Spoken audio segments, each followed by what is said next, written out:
And then I said to one of the attendants at the time, I said, oh, geez, how come I had a dream like that? Take a snake by his tail and go walking. And I didn't realize it hurt him so much. And I felt so very, very hurt about that, very bad, that I knelt beside him and said, please don't die. Just let me die for you. And so I said, how come you want to die for a snake? I keep asking myself. Yeah. And I said to the attendant, it's a strange dream. Even if it happened like so, how can I truly want to die for the snake instead of him? I wanted to replace him, to die for him instead, and suffer for him instead. I said, how come? It's so strange. If you want to die for your loved one or a person, you can understand, but for a snake, who has heard of these things? How come it's such a strange dream? And so the attendant say, it is because you're always full of love. So even in a dream, even for the snake, you would express this kind of attitude and have this kind of mental attitude. So I was enlightened then, through the attendant. Yeah, that was Thong, huh? The tall guy. I never smiles. And everybody fears him. Yeah, that's the guy. Except when he's with me, then he laughs. Sometimes he rolls on the floor, Yes, and he said he only laughs when he's with me. He never laughed before. Seldom. Yes. And he was correct. Even in a dream, if we can express our love, that means we must have it on a daily basis. Otherwise, how could we remember it then? And even for a snake, and a poisonous snake, it bites everybody and makes people trouble. Yes. So take care that we nourish this kind of love, inside us all the time until it becomes our nature. First and second nature, and one and only nature. And then everything we do will only benefit others. Whether we do it in a strong way, in an apparently angry way, or in a loving way. You understand what I mean? It doesn't matter at all. It's just like a skilled surgeon, a skilled doctor, who can give you a sweet pill or who can cut you into pieces in order to heal you. If we do not take care of this love and try to nourish it, then we cannot progress, because the way to God is through love.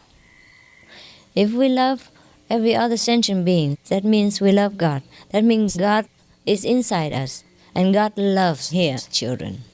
And that's how we attract people. By this love, it's like a magnet. Everyone likes us, loves us, and we don't know why, and the people don't know why also. This is the love that attracts people, not their appearance, or the sex, female or male, or the education. So like the sixth Zen patriarch, Huineng, he also didn't have any education at all.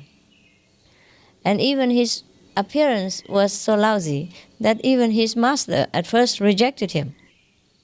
Yeah? And said, you look kind of like a southern barbarian. How can you become Buddha? He was joking. A southern barbarian. He looked dark in complexion and short in stature, and probably not very good looking. Even his master didn't like his look.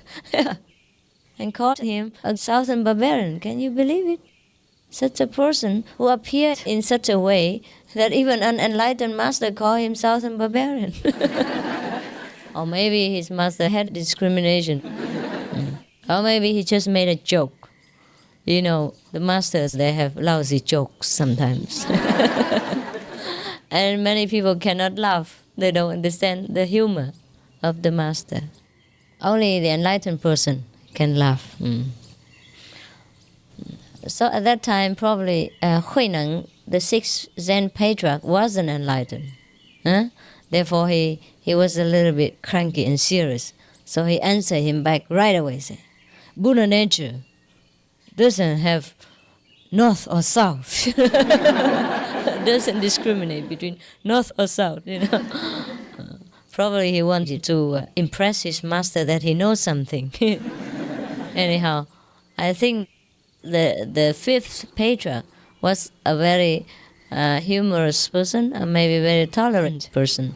Otherwise, he couldn't accept this lousy guy who was so serious and so oversensitive, yeah? That even he has to answer.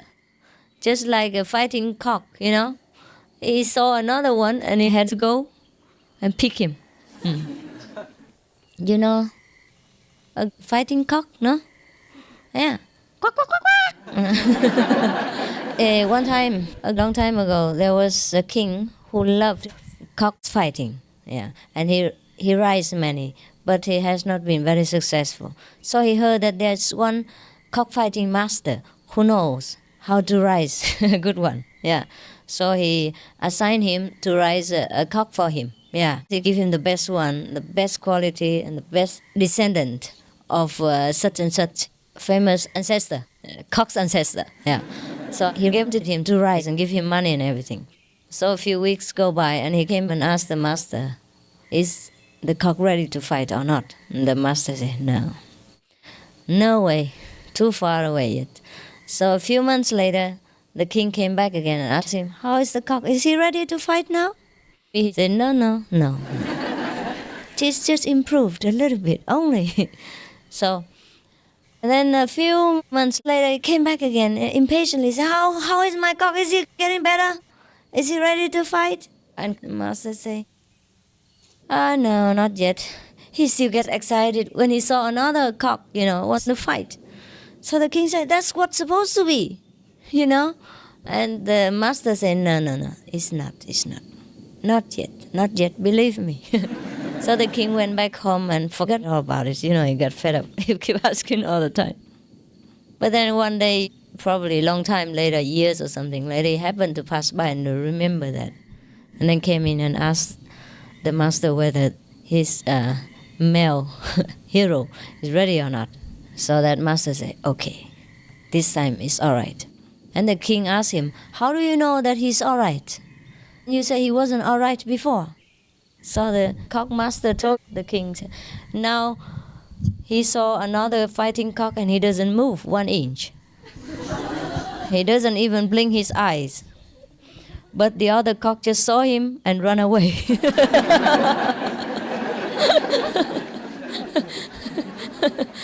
No need to fight now. The quality inside radiates outside. Why I talk about these fighting things? What was the reason? Was there a connection? Fighting. Oh, yeah. So he probably wasn't ripe. He wasn't a ripe fighting cock, yeah? So he immediately picked his master, thinking it's another fighting cock. So many of the disciples are like that when they first come, in their eagerness and excitement to become Buddha. They have a lot of illusions concerning themselves.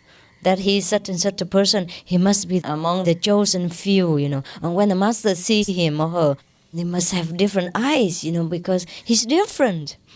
For example, he fly all the way for many miles, and he didn't eat all the way. Or maybe he walked 1 step and knew 1 step, and walked 3 steps and bowed down three times or something like that. Or he has been eating 1 meal a day for many years, waiting for this great moment. Or maybe he has been looking for the master many years now, or lifetime now, this first opportunity, and he recognized the master immediately. It means he must be very enlightened, so the master must know it. And everyone will treat him specially and things like that. Special treatment.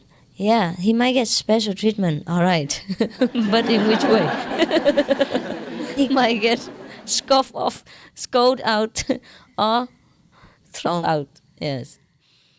I have seen many like this. They have so many illusions. They read too many Zen books and saw so many Zen movies. You understand? So they imagine all kinds of things. For example, one guy after initiation, we have many hundreds of people sometimes, and then he still keeps sitting there. So our attendant ask him what is it that he wants, that he won't leave. So he say, the master has not given me initiation yet. So the attendant say, how? You just got it. He said, that was it? I thought he had to sit with me in a closed room with all the windows taped and all the doors closed and eye to eye. It's the way he read from the sixth patriarch Huineng and his master. Yes, that's what he imagined. People have all kinds of illusions, all kinds of imaginations. Some people imagine that the master must be old with white hair and a white beard. That's so long like this. Yes. And he eats one meal a day, or maybe doesn't eat at all. And no need to wear any clothes, and he's flying in the air. Yeah, and taking him by the hand to heaven and things like that.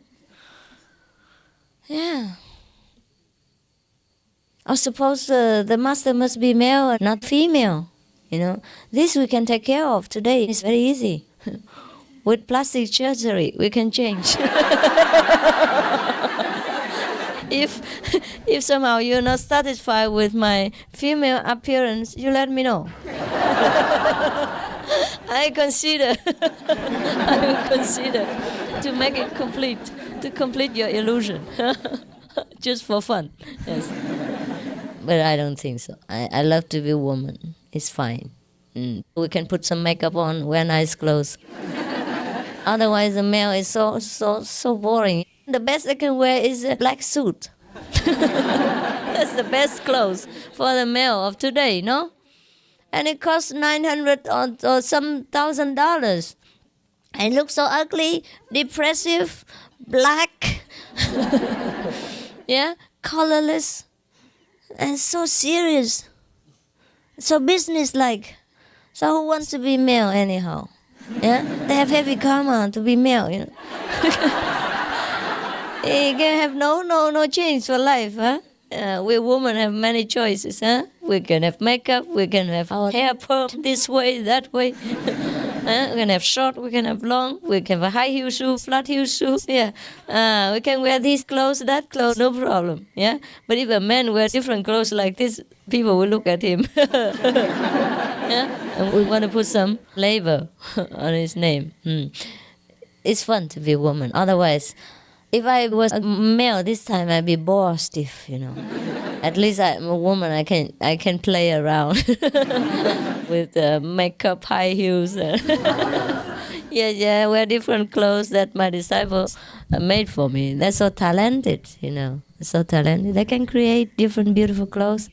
And since they're monks, they have nothing to do and are bored. They try to create things and put them all on my body, for sure. So, I think to be a woman is okay, huh? Anybody object? Huh? Especially woman, no, huh? Yes. You'll be proud of me, huh? Okay.